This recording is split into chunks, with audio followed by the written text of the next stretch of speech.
Alright, welcome to this video. It's going to cover limits that fail to exist. Before we get started, there are two ways that a limit can fail to exist, and that's when we look at the different types of discontinuities.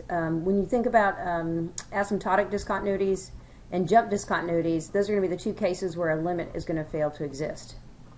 For the third case, when we have a removable discontinuity or a point discontinuity or a hole, as we have come to call it, the limit will exist if you have a point discontinuity. So for this video, it might be good just to kind of write down the two ways that a limit will fail to exist. So I'm just going to put those notes up here somewhere. Limits that fail to exist, that's going to occur at jump discontinuities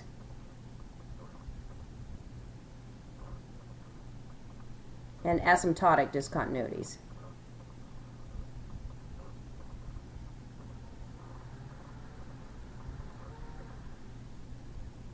Just be patient with me with the writing. I know it kind of looks sloppy. It's just kind of hard to write with the stylus. All right, determine if the limit exists. If so, find the limit. If not, we're going to justify our answer. And we're also going to sketch a graph of each function. When you see the word sketch, that usually indicates that you're not going to use a calculator. If you get backed into a corner and you're going, I really don't remember what that graph looks like based on my parent function graphing, well then, if you're at home, by all means, pick up a calculator and remind yourself. Alright, we're going to look at these limits first of all without sketching a graph, and we'll sketch a graph to confirm our answer. So we're going to look at different ways to find limits.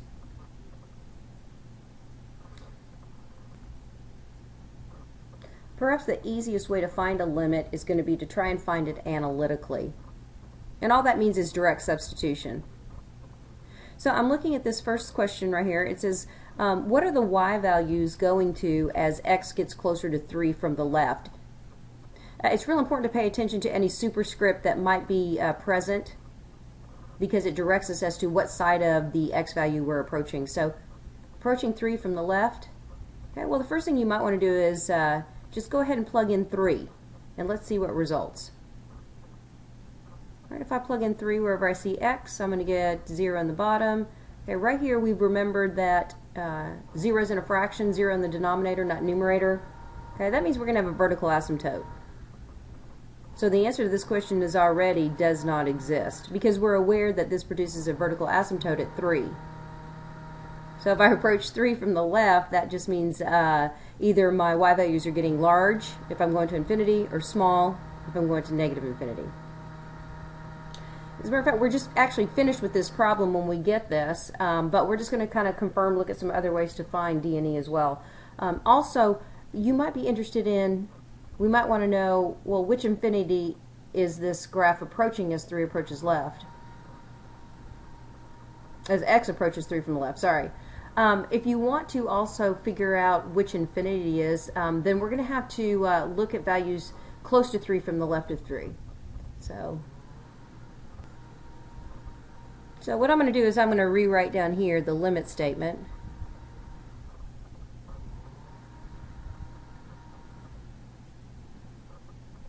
And now this time what I'm going to do is I'm going to choose a number to the left of 3 that's very close to it. And 2 is also to the left of 3. 2 is to the left of 3, but it's really too far away. We want to stay close to 3, so we're going to try 2.9. So I'm going to sub in 2.9. And 2.9 minus 3, and we know the denominator is going to be a negative number, and it's going to be negative 0.1. Okay, if you did this calculation right here, you're going to see that the answer is negative 40. That's an equals there. Okay, the answer is going to be negative 40 because a positive number divided by a negative number gives us a negative answer. So if for some reason you were asked, well, which infinity is it approaching? Well, then pull back to the problem, substitute in the appropriate x value as directed by the side that you're on, and see what kind of number you have.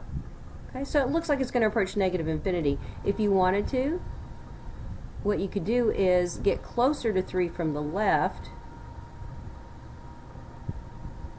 So that would be something like 2.99.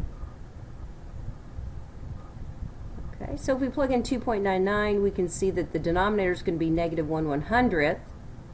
And if you did those calculations, you're going to get negative 400. So when you look at these y values as these x's that you're subbing in are getting closer to 3 from the left, you can see that they're getting smaller and smaller and smaller. So therefore, you know, confirming that I'm approaching a negative infinity. So, all right, so, you know, the answer to this limit question is D and E. You're done up here, but in case you're asked which infinity, okay, this is the approach that you would take.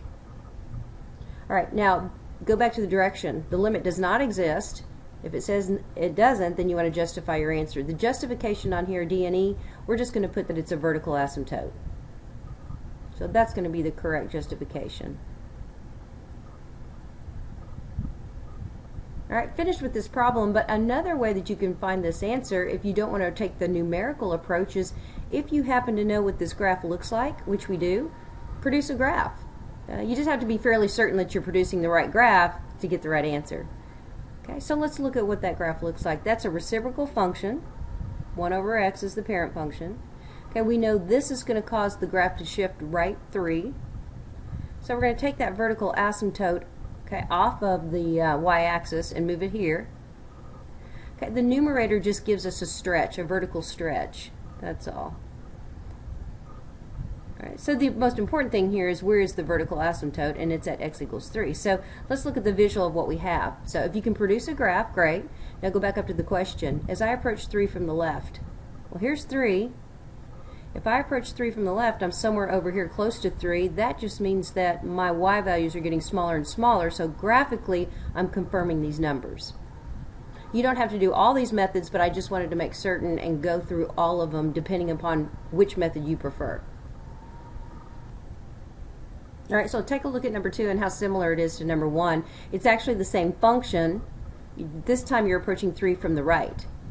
Okay, well in this case, if I'm evaluating the limit by direct substitution, we call that the analytical approach. Just kind of put the plus or minus on hold for right now and just see if you can plug that x value in. Okay, and what happens is, like in the last problem, we get D and E, and we know that the limit doesn't exist because there's a vertical asymptote there. If we were requested to give the correct infinity, then you can numerically plug in numbers bigger than 3 to the right of 3, okay, and see what kind of results you get. Or if you know the graph, which we do over here, you can refer back to that. So graphically, if we approach 3 from the right side of 3, we see that these y values are going to positive infinity. Okay, so the description of the behavior is that this would be the positive infinity. Right, so what does that look like if you guys were to put in numbers close to 3 numerically, if you took that approach? All right, well think of a number close to 3 but to the right of 3, and 4 is too far to the right. Okay, so let's plug in 3.1. So the numerator is already positive. The denominator, when I subtract, is also going to be positive. So a positive divided by a positive is going to be positive.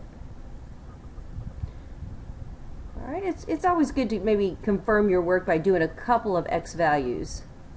Okay, 1 is sufficient, certainly, but in case there's a mistake that's made, you can go back and investigate. All right, well, what's another number close to 3 to the right of 3, closer than 3.1? Well, that'd be 3 and 1/100ths. Okay, so the numerator is still positive. The denominator is going to be positive, okay, but it's even smaller, which means the output is going to be even larger, so we can see the progression of these numbers as they're approaching positive infinity.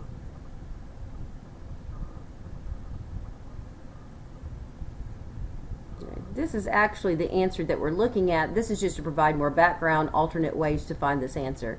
Okay, look at 3. Notice there's no superscript on 3, so that means that it's our responsibility to investigate behavior from both sides, okay, like we did in 1 and 2. All right, let's see if we can just find the limit first by doing direct substitution. Easy enough, it's the same thing. Okay, we know there's a vertical asymptote, so we know it does not exist. Okay, and you're finished. Again, like problems 1 and 2, if we were requested to find the infinities, okay, you would have to actually go through this numerical process that we did here for both the left and the right, or if you know what this graph looks like, feel confident in it, produce a graph, and from your graph you can analyze and figure out what infinities you're talking about.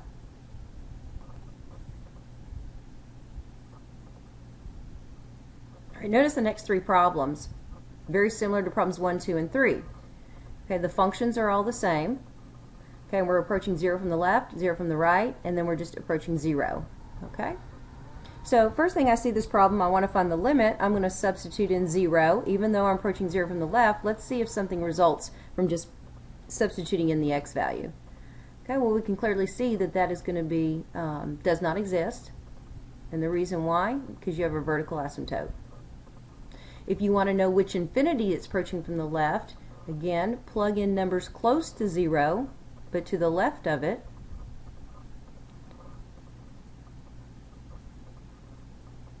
Let's see, close to 0 to the left of it would be something like, what, negative 0.1. So when I plug in negative 0.1 and I square it, it's going to be positive. Okay, and really from here, you can say that the answer is going to be positive infinity because you can analyze the numbers. This is going to be, what, 1/100th? Okay, and when you divide that out, you get 100.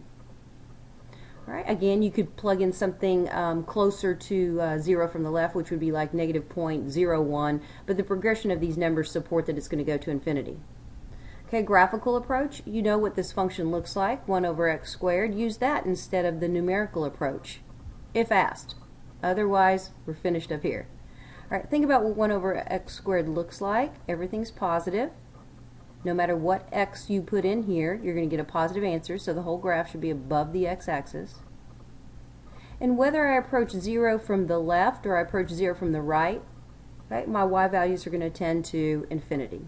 So if we wanted to be descriptive, okay, we're going to have a positive and a positive infinity. Otherwise, we're finished here.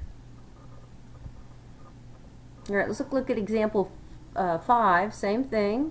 Substitute in, drop the limit statement when you substitute in. That's the appropriate time to drop that limit statement.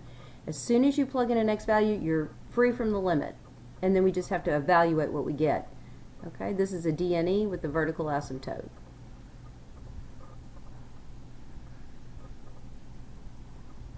Numerically, okay, here we could do this to support it or use the graph. Let's look at 6. Okay, we're just going to plug in 0. We know that's a vertical asymptote. We're done.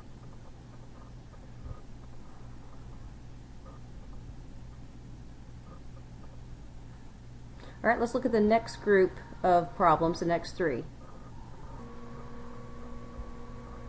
All right, notice that 7, 8, and 9 all deal with the same function. We're just approaching 3 from the different sides of 3, and then here it's just the total limit itself from both sides.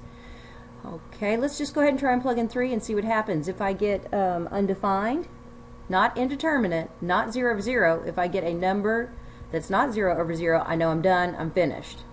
It's those cases when you plug in this value and you get 0 over 0 that further investigation has to take place. All right, let's plug in 3. I'm dropping the limit statement when I plug in 3. 3 minus 3 is 0. 0 squared is 0. Does not exist. There's going to be a vertical asymptote. If I'm not asked which vertical asymptote, which infinity, so to speak, then I'm done. But let's just revisit this right here. I'm not going to do the numerical approach where you plug in numbers close to 3. I'm going to say let's look at this function graphically. Okay, well notice the denominator is like having x squared. It's just that I'm shifting the previous graph in the previous 3 problems. I'm shifting the graph right 3. So that takes the vertical asymptote off of the y-axis. The 5 just vertically stretches the graph. Alright, so it has the same basic shape as problems 4, 5, and 6. Just been shifted to the right. Okay, so from this graph, if we wanted to be more descriptive, we could say that we're approaching from the left of 3, we're approaching positive infinity. Also, we're approaching positive infinity from the right of 3 as well. So that's going to be the answer to 8, too. Right, plug in 3. Same thing as 7. The justification is we have a vertical asymptote. So this is the first case we're going to look at where a limit does not exist, and that's when we have a vertical asymptote. Okay, right here, plug in 3. DNE, vertical asymptote. Again, if they wanted to know which infinities, because sometimes they're the same infinities, both positive or both negative. Sometimes they're the opposite infinities. All right, I'm going to stop right there, and in the next video we'll finish the worksheet.